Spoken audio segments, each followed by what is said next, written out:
ActivEX, like a lot of junior explorers, sometimes they're active, sometimes they're dormant, sometimes they're sound asleep.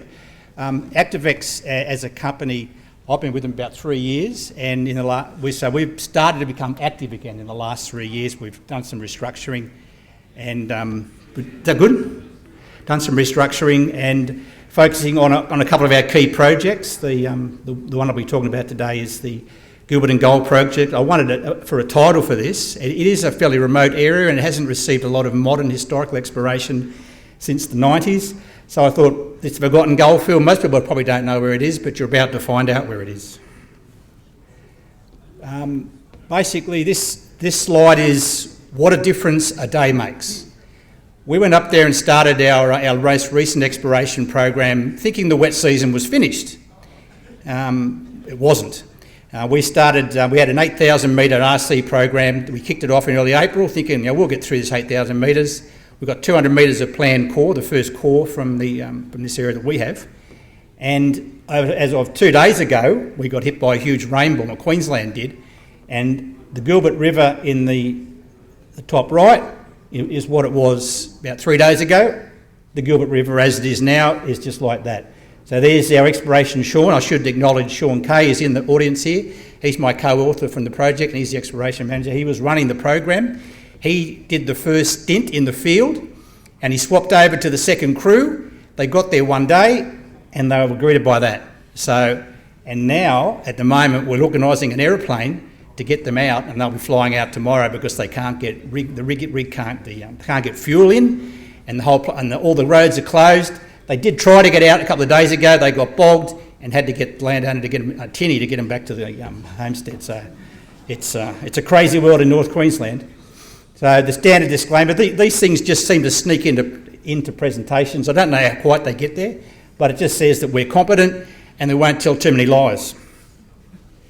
ActivEX has been around, and as I say, I've only been with it for about 3 years, but as a company they've been around for a while and they've put together a pretty decent portfolio of gold and copper projects, primarily in North Queensland, but also in southeast Queensland for intrusion-related, epithermal and porphyry copper. And it would be remiss of me to not mention the people that have had significant input into this. The first lot, the ActivEX geologists past and present, apart from Sean, the others, Doug Young, started the company about 10 years ago, so they've all provided a lot of good geoscience and scientific information for this project. We also should mention TerraSearch and Klondike, particularly Greg Morrison, who's had a good look at our project, and between Greg and Simon, and they put together quite a good metallogenic map of the area between Georgetown and Gilberton, which we're using at the moment to explore. So there we are. There's the Gilberton's had a long history of European settlement, a much longer traditional Aboriginal settlement than that, but this current family here, the Lynn and her family, there's currently 4 generations of the family living on that property at the moment, and that's taken just outside. That's one of the remnants of the mining from the mid-90s from Eltin. So that's what we're after. That's what if you're after gold, that's what you're after. Gilberton is a gold nugget field. And there's numerous gold nuggets of all sorts of sizes. There's prospectors that pop in and out of the Gilberton area on a regular basis to find these nuggets, and most of them have been fairly successful, and they do actively encourage prospectors, as most exploration geologists do as well. So this is where we are.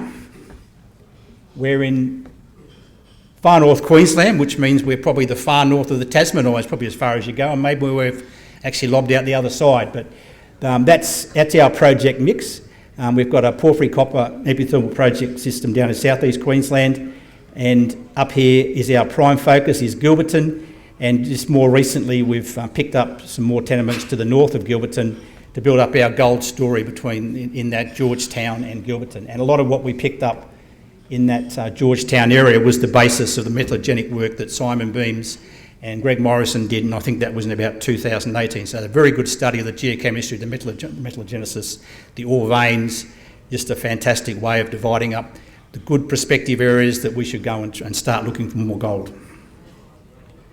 So there we have, we've got our, I'm going to a more regional map of the area. So there we are seeing down through here, Georgetown's up through here. So the bulk of that, we're actually in the Etheridge province.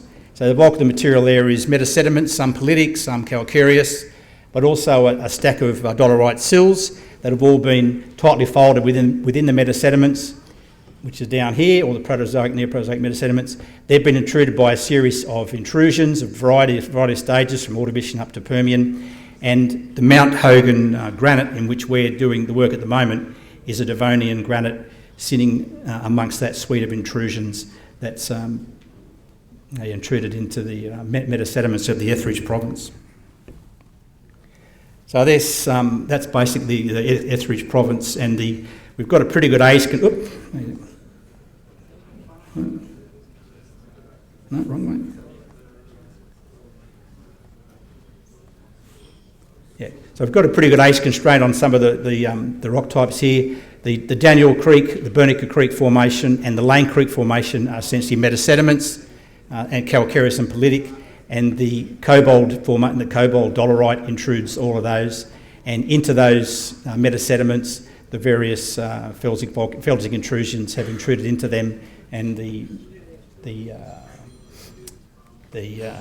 Mount Hogan granite, which is actually a granodiorite. It's a 2 feldspar granite, an alkali feldspar and a pink K-spar, so that's that one. So here's just a bit of an overview of our project. The only mining that's gone on within the Goldfield was mined by Eltin. They mined for about 2 years in the mid-90s. A couple of small open cuts, a very small underground. The underground went for about 6 months. The company went belly up, and there's been no mining since. There's been a little bit of exploration, but only a very, very small amount of drilling that's taken place since the mid-90s. There's more ore there as we're finding, and more lodes to explore, and I think the whole area needs a lot more drilling and a lot more good science, in which we're putting in at the moment.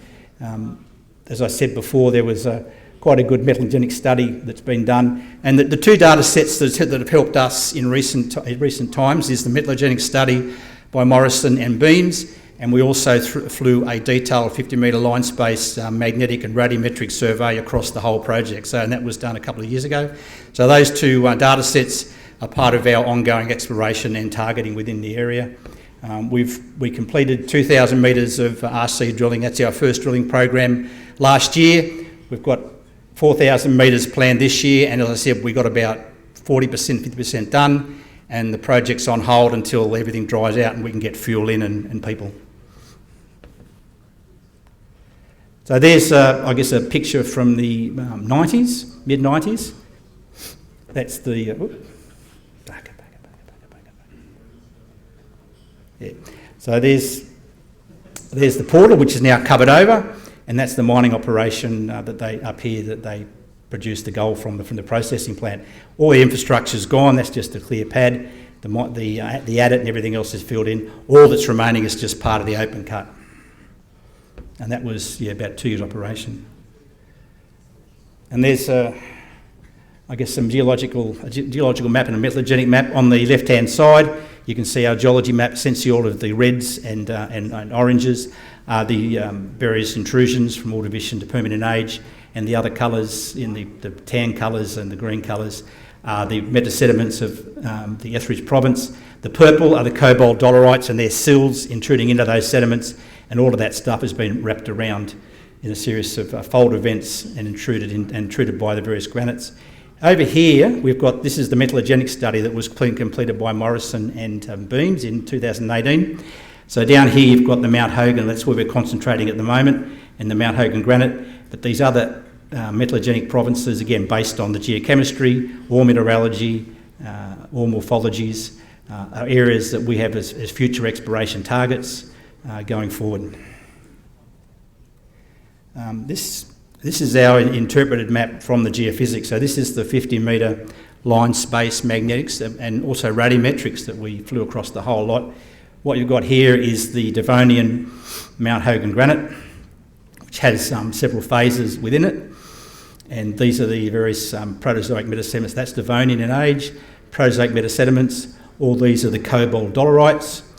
The dots are golden rock chips. So we've got a large dot like that, or some of these large yellows, are between 5 and 25 grams per tonne gold. So as you can see, there's quite a significant amount of rock chips that go significant grades.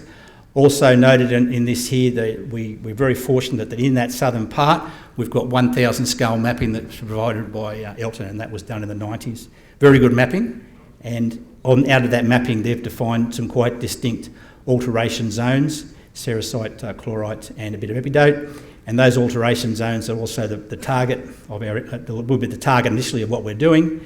The dashed line here is the plus 100 ppb soil anomaly, so it's quite a distinct soil anomaly over many kilometres. So you've got a distinct geochemical anomaly, you've got these alterations from 1,000 scale mapping, and you've got the rock chips. So that area there is the Mount Hogan open pit, and there's another small prospect called Charlie's. So that was the extent of the mining in that area. Charlie's is 20,000 ounces, but it was a resource defined in 94, so it's not JORC. We have done some twinned holes on some of those to see if we can use the original data as part of a resource going forward. So basically that's our target, is that 7 kilometre trend along the initial trend, and then we'll focus more on the other metallogenic targets in the area. What we've also been doing is looking, or what Greg Morrison did was look at the multi-element signature of some of this mineralisation in the vein and also in the alteration halo. And there's quite a significant suite of minerals that define our alteration system around the flat-lying structures. And what we've also found as being very useful is the PXRF. Now, we can't do gold and silver. That'll change in future because there is an options with PPB gold going forward with the PXRF, but it's not available routinely now. But right now, we can use other elements, and that's the lead in the PXRF that we did around the edge of the granite. Now, we already had the gold. We know that lead now defines the alteration target around the halo, and in the flat-lying veins, there's small amounts of galena, small amounts of chalcopyrite. So there's and coppers also, but you've also got other elements, arsenic, bismuth, copper, manganese and moly, that also help us define those systems that we can use, certainly some of those with the XRF to advance our exploration. So here we've got the granite. The quite typical Mount Hogan granite is a granodiorite. It's got a pink case bar and a white alkali feldspar. It's very pink, and that's what most of the granite looks like. When the granite's altered and it's veined, it changes to more of a sericitic alteration, but when you look at in the drilling that we've done, the sericite's also accompanied by chlorite and epidote alteration, and all three are quite distinctive alteration halos around the flat-lying veins. So there's some of the material in the pit. So there's our flat-lying structure with the sericitic alteration. This is on the north wall of the pit that was left behind. Most of the structures are fairly flat. But there's also, adjacent to that in the pit, there's some thin stringer-type veining. So what we're looking at with this target is the original target was flat-lying structures, and there are several of those. But there's also a larger scale target for us to consider, also from our work in the pit, that relates to these veins. And these veins are also resulting in alteration as well. So we've got a couple of different targets. So I think we've got enough certainly to keep us busy. And there's a picture of the Mount Hogan ore. That's a very high grade portion. The average grade of the mine was 5.5 grams, but there's certainly some bonanza, multi-ounce. The vein itself is a bucky type quartz vein. Quite a lot of pyrite. There's also arsenopyrite in there as well, and there'll be small amounts of locally of galena and chalcopyrite. That's quite typical of the flat-lying ore. What we did when I came into it, we had an area that had two historical mines, albeit only mined for 2 years, but most of the exploration focus of ActivEX before the last 3 years and previously has been on a lot of the other targets that are a long way away from this. So when I joined, my decision was that we're going to explore in the shadow of the headframe, like we used to do, like we did in Western Australia, the places that I've worked. So we know that we've got significant mineralisation, we know we've got multiple lodes. Why not just drill test along strike down dip and look for further lodes at depth and try and build up a resource base, rather than going and checking out some of the other metallogenic targets initially. So that's what we've done. And the benefit of the open pit that was left behind, there's the flat-lying shear with the alteration around the outside.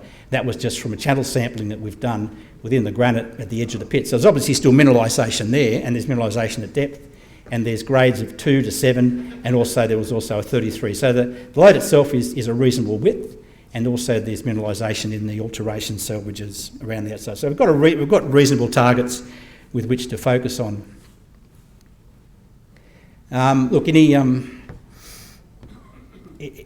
that's going to be successful needs to have a team, and we had the team obviously initially that set it up with Doug Young, but now we've got a team that goes forward, and the success of the team, there's our exploration manager Sean. This is our last program that we did last year, so there he is looking at some chips. So he's been quite good in getting the program sorted out, and as I said, he just recently finished the first stint, and then the rain came in. But we've also got a very good drilling crew. We use Eagle Drilling out of Charters Towers. They've been getting in excess of 150 metres a day in solid granite and quartz veins, and they got one day of 200 metres, so they're averaging about 120 metres a day. They're a very good crew. The surveys in the hole, the surveys are staying pretty well straight. They're not raising, and there's not much movement in the asthma, so they're keeping it pretty good. It's granite and it's quartz veins, but look, it's a good drill crew and a good manager, I think, is what a company needs, and that's what we've got going forward. That's just an example of an aerial photograph of the pit. So there's Mount Hogan in there. The samples on the edge of the pit were taken across here. There's another small pit, and that's about it along that 7 kilometre trend. That was 2 years of mining, about 7 months of underground, the rest open cut, and that's all they did. So they didn't do a lot. They produced about 100,000 ounces, but the grade's good. And there's another project, another open pit to the north, Josephine, which is 4 grams. Again, that was only about 6 months. So very limited time. I guess a very good anomaly across the southern margin, but also a whole stack of metallogenic targets that Greg Morris and Simon Beams have put together. That's just a bit of a schematic showing some of the veins that we've got. It's essentially all just a granite, and it's all these the quartz veins in there. I thought I'd just put in some of the. So this was the drilling from 2021. As you can see, we've got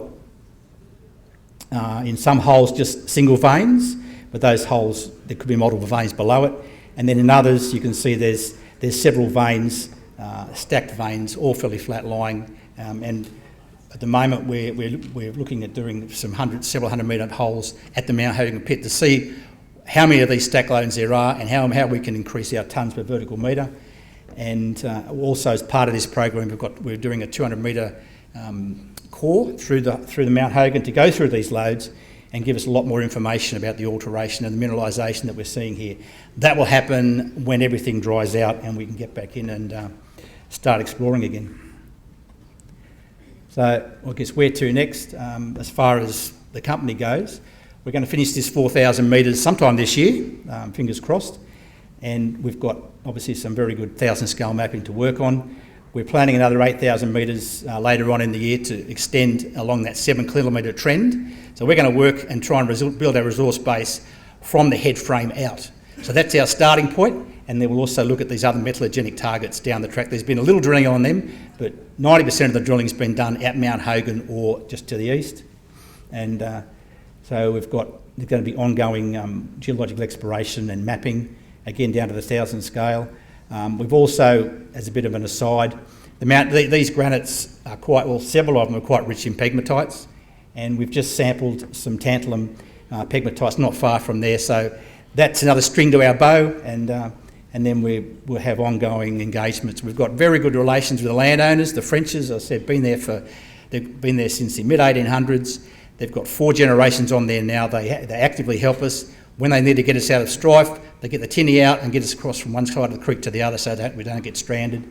The Uwamian people are also very good as far as doing surveys go. They're very busy. They're doing all sorts of things. Like we're all very busy, but they're able to timely come and get the survey done. So we do the traditional First Nation surveys, but we also do a white survey that I guess records the mining history of the area, because there's quite a bit of mining history going at least right back to the 1800s. So we record all of this stuff and we make sure that we leave that in perpetuity so that it can be reviewed by other people. And that's the talk. So thanks everyone for listening, and the AGM's on for the AIG at 5:30. I encourage everyone to come along and sit around for about a short period of time, I'm hoping. Thank you.